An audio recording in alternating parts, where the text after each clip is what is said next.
Instant masala dosa ಇವತ್ತಿನ recipe. ನಮಸ್ತೆ friends, good food land ಚಾನಲ್ಗೆ ನಿಮಗೆಲ್ರಿಗೂ ಆತ್ಮೀಯ ಸ್ವಾಗತ. ನೋಡಿದ್ರಲ್ಲ ಎಷ್ಟು ಚೆನ್ನಾಗಿ ಕಾಣ್ತಾ ಇದೆ, ಅಷ್ಟೇ ರುಚಿಯಾಗಿ ಕೂಡ ಇದೆ. ತಕ್ಷಣ ಮಾಡಬಹುದು, ಹೆಚ್ಚಿಗೆ ಸಾಮಾನು ಏನು ಬೇಕಾಗಿಲ್ಲ ಇದಕ್ಕೆ. ನೋಡಿ, 2 ಕಪ್ನಷ್ಟು ನಾನು ಬೊಂಬಾಯಿ ರವೆ ತೆಗೆದುಕೊಂಡಿದ್ದೇನೆ. ಉಪ್ಪಿಟ್ಟು ಮಾಡುವ ರವೆ ಇದು. ಇದನ್ನು ನಾನೀಗ ಮಿಕ್ಸಿ ಜಾರಿಗೆ ಹಾಕ್ತಾ ಇದ್ದೇನೆ. ನೋಡಿ, ಇದು ರವೆ ಮಿಕ್ಸಿ ಜಾರಿಗೆ ಹಾಕಿದೆ ಪಾತ್ರೆಯಲ್ಲಿ ತೆಗೆದು. ಇದಕ್ಕೆ 1 ಕಪ್ಪಿನಷ್ಟು ಕಡಲೆ ಹಿಟ್ಟು ಹಾಕ್ತಾ ಇದ್ದೇನೆ. ಸೇಮ್ ಕಪ್ಪು ಉಪಯೋಗಿಸ್ತಾ ಇದ್ದೇನೆ ನಾನು. ರುಚಿಗೆ ತಕ್ಕಷ್ಟು ಉಪ್ಪು.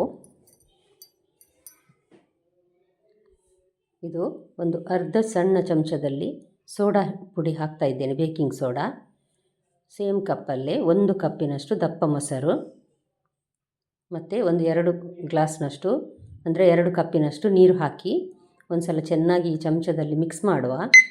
ಇದನ್ನು ಮಿಕ್ಸ್ ಮಾಡಿದ ನಂತರ ನುಣ್ಣಗೆ ರುಬ್ಬಿ ನೋಡಿ ತಂದಿದ್ದೇನೆ ನಾನೀಗ. ಇದನ್ನು ಪಾತ್ರೆಗೆ ಹಾಕ್ತಾ ಇದ್ದೇನೆ. ಒಂದು 10 ನಿಮಿಷ ಇದನ್ನು ಹಾಗೆ ಇಡುವ. ಒಂದು 3 ಬಟಾಟೆಯನ್ನು ನಾನಿಲ್ಲಿ ಚೆನ್ನಾಗಿ ಬೇಯಿಸಿ ಇಟ್ಟಿದ್ದೇನೆ. ಇದನ್ನು ನೋಡಿ ಈಗ ನಾನು ಮ್ಯಾಶ್ ಮಾಡ್ತಾ ಇದ್ದೇನೆ. ಒಂದು ಪಾತ್ರೆಗೆ ಒಂದು 3 ಟೇಬಲ್ ಸ್ಪೂನ್ನಷ್ಟು ತೆಂಗಿನ ಎಣ್ಣೆ ಹಾಕಿದ್ದೇನೆ. ಯಾವುದೇ ಎಣ್ಣೆ ಉಪಯೋಗಿಸ್ಬೋದು. ನೋಡಿ, ಒಂದು ಅರ್ಧ ಚಮಚದಷ್ಟು ಜೀರಿಗೆ ಚಟಪಟ ಅಂತ ಇರುವಾಗ 1 ಚಮಚದಷ್ಟು ಸಣ್ಣಗೆ ಕಟ್ ಮಾಡಿದ ಶುಂಠಿ, ಇದು ಸಣ್ಣಗೆ ಕಟ್ ಮಾಡಿದ್ದೇನೆ ನಾನು. ಇದನ್ನು ಒಂಚೂರು ಹುರಿಯುವ, 1 ಸೆಕೆಂಡ್ ಸಾಕು, ಜಾಸ್ತಿ ಬೇಡ, ಯಾಕಂದರೆ ಈರುಳ್ಳಿ ಹಾಕಿ ಸಹ ಹುರಿಲಿಕ್ಕಿದೆ ಈಗ. ನೋಡಿ, ಇದರಲ್ಲಿ ಒಂದು ಸಣ್ಣಗೆ ಕಟ್ ಮಾಡಿದ ನಾನು, ತುಂಬ ಸಣ್ಣಗೆ ಕಟ್ ಮಾಡಿ 1 ಕಪ್ಪಿನಷ್ಟು ಈರುಳ್ಳಿ, 1 ಚಮಚದಷ್ಟು ಕಾಯಿ ಮೆಣಸನ್ನು ಸಣ್ಣಗೆ ಕಟ್ ಮಾಡಿ ಹಾಕಿದ್ದೇನೆ. ಖಾರ ಜಾಸ್ತಿ ಸ್ವಲ್ಪ ಇಷ್ಟಪಡುವವರು 2 ಕಾಯಿ ಮೆಣಸು ಹಾಕ್ಕೊಳ್ಬೋದು.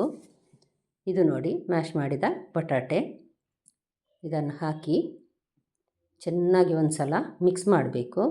ಸ್ವಲ್ಪ ಅರಸಿನ ಹುಡಿ ಹಾಕಬೇಕು, ತೋರಿಸೋದನ್ನು ಮರೆತು ಬಿಟ್ಟೆ. ನೀವಿನ್ನೂ ನನ್ನ ಚಾನಲನ್ನು ಸಬ್ಸ್ಕ್ರೈಬ್ ಮಾಡಿಲ್ಲ ಅಂದರೆ ದಯವಿಟ್ಟು ಸಬ್ಸ್ಕ್ರೈಬ್ ಮಾಡಿ. ಹಾಗೂ ನಿಮಗೆ ಇಷ್ಟ ಆದರೆ ಲೈಕ್ ಬಟನನ್ನು ಪ್ರೆಸ್ ಮಾಡಿ ಮತ್ತು ಫ್ಯಾಮಿಲಿ ಫ್ರೆಂಡ್ಸಿಗೆ ಶೇರ್ ಮಾಡೋದನ್ನು ಮರಿಬೇಡಿ. 1 ಹಿಡಿಯಷ್ಟು ಕೊತ್ತಂಬರಿ ಸೊಪ್ಪನ್ನು ಹಾಕಿ ಚೆನ್ನಾಗಿ ಮಿಕ್ಸ್ ಮಾಡಿ ರೆಡಿ ಮಾಡಿ ಇಟ್ಟೆ ನಾನು. ಇದು ನೋಡಿ, ಕ್ಯಾರೆಟ್ 1 ಕಪ್ಪಿನಷ್ಟು ಸಣ್ಣಗೆ ತುರಿದ ಕ್ಯಾರೆಟ್ ಇದು. 1 ಕಪ್ಪಿನಷ್ಟು ಈರುಳ್ಳಿ ಸಣ್ಣಗೆ ಕಟ್ ಮಾಡಿದ್ದೇನೆ. ಇದೆರಡನ್ನು ಮಿಕ್ಸ್ ಮಾಡಿ ಇಟ್ಟಿದ್ದೇನೆ. ಇದು ನೋಡಿ, ಒಂದು 10 ನಿಮಿಷದ ನಂತರ ಹಿಟ್ಟನ್ನು ನೋಡಿದೆ ನೋಡಿ, ಇಷ್ಟು ದಪ್ಪ ಇದ್ದರೆ ಸಾಕು. ಇವಾಗ ನಾನು ಕೆಂಪು ಚಟ್ನಿ ರೆಡಿ ಮಾಡಿದ್ದೇನೆ. ಕೆಂಪು ಮೆಣಸು ಕಡಿಮೆ ಹಾಕಿದ್ದೇನೆ ನಾನು. ಬೆಳ್ಳುಳ್ಳಿ, ತೆಂಗಿನ ತುರಿ, ಶುಂಠಿ, ಕೆಂಪು ಮೆಣಸು ನೆನೆಸಿದ್ದನ್ನು ಹಾಕಿ ಮಾಡಿದ ಚಟ್ನಿ ಅದು. ನೋಡಿ, ಒಂದು ದೋಸೆಯನ್ನು ಹಾಕಿ ತೋರಿಸ್ತಾ ಇದ್ದೇನೆ. ಸುತ್ತ ತುಪ್ಪ ಅಥವಾ ಎಣ್ಣೆ ಹಾಕಿ ಮುಚ್ಚಳ ಮುಚ್ಚಿ ಇದನ್ನು ಲೋ ಟು ಮೀಡಿಯಮ್ ಹೀಟಲ್ಲಿ ಬೇಯಿಸಬೇಕು. ಇದಕ್ಕೆ ನೋಡಿ, ಈಗ ನಾವು ಮಾಡಿಟ್ಟ ಬಟಾಟೆ ಬಾಜಿ ಇದೆ ನೋಡಿ, ಪಲ್ಯ, ಅದನ್ನು ಈ ರೀತಿ ಸ್ಪ್ರೆಡ್ ಮಾಡುವ. ಚೆನ್ನಾಗಿ ಸ್ಪ್ರೆಡ್ ಆಗಲಿ ಇದು. ಇದರ ಮೇಲೆ ಈಗ ನಾವು ರೆಡಿ ಮಾಡಿಟ್ಟ ಈರುಳ್ಳಿ ಮತ್ತು ಕ್ಯಾರೆಟ್ ತುರಿಯನ್ನು ಹಾಕಿ ಒಂಚೂರು ಮುಚ್ಚಳ ಮುಚ್ಚಿ ಬೇಯಿಸುವ. ತುಪ್ಪ ಅಥವಾ ಎಣ್ಣೆ ಮೇಲ್ಗಡೆ ಸ್ವಲ್ಪ ಹಾಕಿ ಮುಚ್ಚಳ ಮುಚ್ಚಿ ಬೇಯಿಸುವ. ಕ್ರಿಸ್ಪಾಗಿ ಬರ್ತದೆ ಇದು ದೋಸೆ. ನೋಡಿ, ತಿನ್ನಲಿಕ್ಕೆ ಸಹ ಅಷ್ಟೇ ರುಚಿಯಾಗಿದೆ ಇದು. ದಯವಿಟ್ಟು ಒಮ್ಮೆ ಟ್ರೈ ಮಾಡಿ ನೋಡಿ ಫ್ರೆಂಡ್ಸ್. ನೋಡಿದ್ರಲ್ಲ ಎಷ್ಟು ಚೆನ್ನಾಗಿ ಬಂದಿದೆ, ಕ್ರಿಸ್ಪಾಗಿದೆ. ಕೆಂಪು ಚಟ್ನಿ ಅಥವಾ ಹಸಿರು ಚಟ್ನಿ ಒಳ್ಳೆಯದಾಗ್ತದೆ ಇದಕ್ಕೆ.